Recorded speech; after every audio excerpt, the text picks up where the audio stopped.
What's up everyone, it's Goose, and today I'm going to go over this Balaguer Espada Standard. I got this guitar on a whim, which was probably not the best idea, and it's because there was one spec about this guitar that I did not look up before buying. And I'll get into what that spec was later, but I actually was pleasantly surprised by this guitar. They do a lot of custom guitars, not unlike Kiesel actually, but they actually have them made in Korea, which they have their own team of luthiers there. And from what I've heard, the quality is very, very good from those custom guitars. However, this is from their Indonesian line, and this is kind of a pre-built to spec, or to their spec, sort of guitar that actually ticks a lot of really good boxes and is actually a very good value. Despite the idea that a custom shop kind of like small company would have like really expensive guitars, which is kind of my thoughts about it.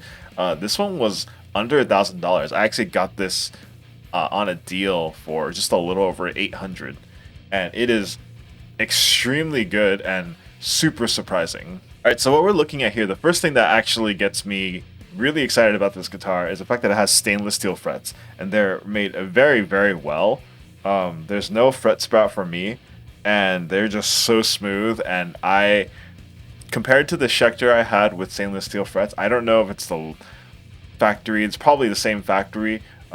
It definitely feels like right on par with it, and this guitar was a lot cheaper than that Schecter. Having stainless steel frets for under $1,000 is like a super big plus for me, and I actually don't know of any other guitars that offer that for less money, actually, I think. The big part that I wanted to point out about this guitar is the body shape. The Espada body shape is kind of interesting in that it actually has a carve that's like very like teardrop shaped almost, like on this side here, and this is like, it kind of reminds me of that John Petrucci carve on some of the JPs that I've seen, but it's a lot more like longer across the guitar, and I think it looks a lot better actually. The body shape is actually a lot bigger than I thought. So this being kind of a, I don't want to say Jazzmaster, it's not quite a Jazzmaster, nor is it like a Jaguar sort of guitar, but it is an offset guitar that is actually a lot bigger than I thought, and I think it's because the width from this point to this point down here is actually a lot wider than I expected it to be. And so for as big as this guitar is, it weighs 8 pounds, which is about, it's a little heavier than your normal like Strat or something, but it is not heavier than like, let's say, a Les Paul or something like that. So it's actually at a really good weight in my opinion. The best part about this shape is that it's just actually pretty comfortable if you're sitting with it on your right leg like this. So I'm usually sitting like this, however, and this is a little less comfortable. So for example, sometimes like because of the way that this tapers, sometimes this wants to just slide a little bit, or the angle of this fretboard is a little higher than I would like it to be. But that's like a personal preference thing, and it definitely is still usable in this position. However, this position is where it's at for me. If you are playing this guitar, this is going to be the most comfortable position for you, and if you play in this style, then it's not really a concern at all. So you have these ferrule humbuckers and the Balaguer single coils. They actually sound pretty decent, a little darker than what I usually am used to. I still think they sound really good though, and we'll get into a sound demo soon. And this pickguard is this tortoiseshell pickguard. It looks really good with this mint green. The mint was actually not listed as a green, it's like listed as like blue or something like that. Let me see, what's the color of this? Pastel blue. It's a mint green to me, and I think that mint green contrasts this tortoiseshell really, really well. You have a bolt-on neck, and this neck is completely roasted maple. It is very dark for a roasted maple, leads me to believe that they probably stained it or something, but a lot of my friends thought it was a walnut neck, and it definitely has that darkness to it. But it's super smooth. It's finished really, really well, and I honestly think it looks really, really good. You have Luminlay side dots, which is still yet another really high-end sort of spec for a guitar that's under $1,000. You have a string-through bridge, hip shot style bridge, and then you have these locking tuners, which have not given me any issues thus far. The nut is cut super well, and also this guitar right now is in C standard, which this guitar takes it like a champ. I actually did not realize it was going to do that. And so yeah, let's actually go into the pros. And the first thing is actually tuning stability. I was very surprised. For a 25.5-inch scale guitar in C standard, it just takes it like a champ. It's completely okay. I have 11s to, I think it's 11s to 52s, 11s to 54s on this, and it is, honestly, it's perfect. It doesn't have any issues with tuning stability at all. None of the notes sound flubby, none of the strings feel flubby. It's very, very nicely put together. The truss rod, especially being over here, really helped me dial in sort of the bow of the neck really, really well for that tuning stability, and it is just perfect. It was just super easy to do. I will almost always want this sort of a neck adjustment from now on. This neck shape is sort of a C shape. It's not thick nor is it thin. It's just kind of a average shape. My PRS neck actually feels a little bit thicker than this one. So this is definitely on the sort of medium-sized neck. All right, and the second thing I wanted to say is I think the pickups sound pretty good. They're a little dark for me. Covered pickups are generally just a little bit darker than like uncovered pickups. And so we'll get some sound demos and I'll show you how that sounds.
So yeah, I think it sounds really, really good. It's a little dark and it's a little medium output, but that's okay. That's not kind of what this guitar was meant for, but it definitely does it well at least. I think this is a cool look for metal, actually. Like, it's just not quite a common color you see in a metal guitar, and it isn't really a metal guitar. I actually don't know what it is, but it is definitely able to keep up with the metal riffs.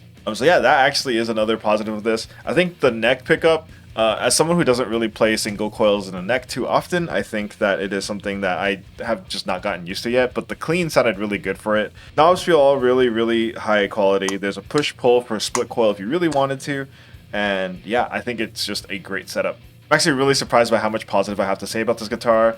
Stuff like the tuners, like the stainless steel frets, the pickups. It's all really, really good. Going back to the thing I was saying about the one spec that I didn't look up, I wish this was a 24 fret guitar, and it isn't. It's a 22 fret guitar, and I honestly, in C standard at least, I do definitely miss that last two frets. Usually in like a drop scenario, it doesn't really bother me as much, and that leads me to actually a drawback of this guitar, which is I actually can't imagine having 24 frets on it. And I don't know how Balaguer changes sort of the placement of parts on this guitar when they have more frets on the customizer, but this cutaway right here is not nearly deep enough for me to even comfortably reach the 22nd here.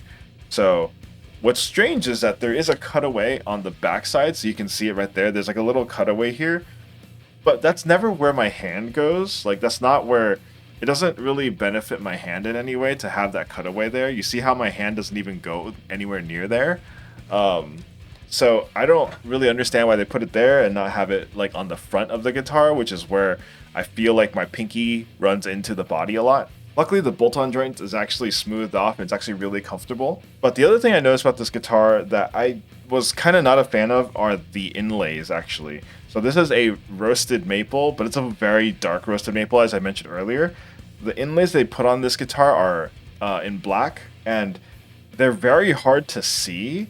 And I didn't even know that this guitar had inlays on it when I first looked it up. I'll actually take a photo of it here, but they're not even like, they don't even look that sharp. They look like someone just took a Sharpie and just kind of like dotted the fretboard. So I'm sure that's not what they did, but it kind of looks like that. So those are kind of the two things that I feel like this guitar has kind of going against it. But overall, I think this guitar is kind of amazing for its price. Again, under $1,000, you're getting this like really unique shape with all these like modern features on it, and it just feels really solidly put together. It's not overly heavy either. The shape does work really well, especially if you're sitting in this position, which again I don't. So if you don't sit in the classical position like I usually do, then this should not deter you at all. The body shape is super comfortable. The carves are all really good except for that one thing I mentioned right here. I wish it had 24 frets. I just wish it had 24 frets, and that's kind of on me. And I think the guitar, like I said, it sounds great with distortion tones. It's a little dark, but you could definitely fix that up, or you can just raise the treble on your amp. And I have nothing else really to say about it. It's actually just a very awesome guitar that they're offering for a very, very good price. And that's going to do it for me today. If you enjoyed this video, please consider hitting the subscribe and like buttons, and I will catch y'all in the next one. Later.